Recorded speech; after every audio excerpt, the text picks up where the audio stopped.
चार मॉन्क्स ने 2 सप्ताह तक बिना कुछ बोले चुपचाप ध्यान करने का निश्चय किया।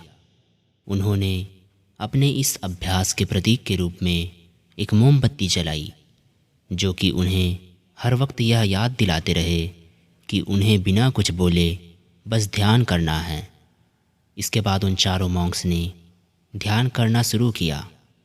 पहले दिन की रात होते होते मोमबत्ती टिमटिमाई और फिर बुझ गई। यह देखकर पहले मॉन्क ने कहा, अरे नहीं, यह मोमबत्ती तो बुझ गई।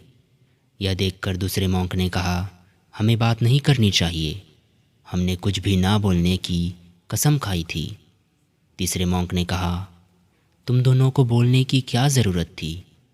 चौथा मॉन्क हंसा और बोला, मैं अकेला हूँ जिसने बात नहीं की।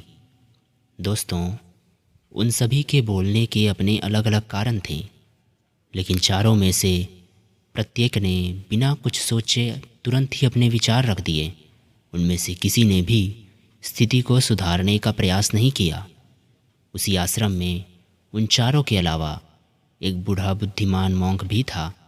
वह बिना कुछ बोले उनकी तरफ ध्यान दिए बिना ही चुपचाप ध्यान करता रहा।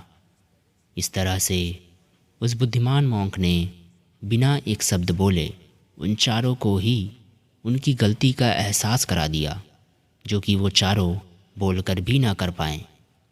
बिना सोचे समझे और ज़रूरत से अधिक बोलने पर हमें खुद ही लोगों के सामने शर्मिंदा होना पड़ता है। एक समझदार व्यक्ति कभी किसी के बिना मांगे एक सलाह नहीं देता, क्योंकि वह जानता है कि बिना मांगे दी गई सलाह का कोई मतलब नहीं होता और न ही सामने वाला उस सलाह को मानता है।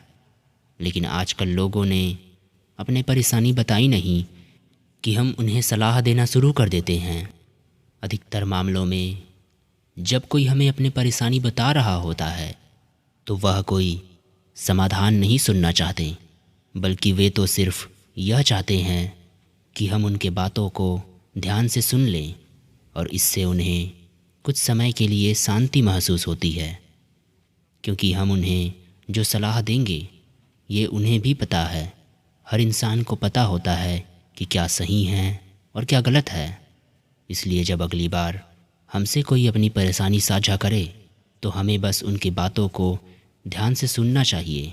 उसे सलाह देना शुरू ना कर दें जब तक कि उसने मांगी ना हो, क्योंकि सामने वाला इंसान बस हमसे इतना ही चाहता है कि हम उनके बातों को ध्यान से सुनें और समझें। यह बात तो आप लोगों ने भी सुनी होगी, हम जितना कम बोलते हैं उतने ही समझदार होते जाते हैं, और इसका उल्टा भी उतना ही सही है। जो जितना बुद्धिमान होगा वह उतना ही कम बोलेगा।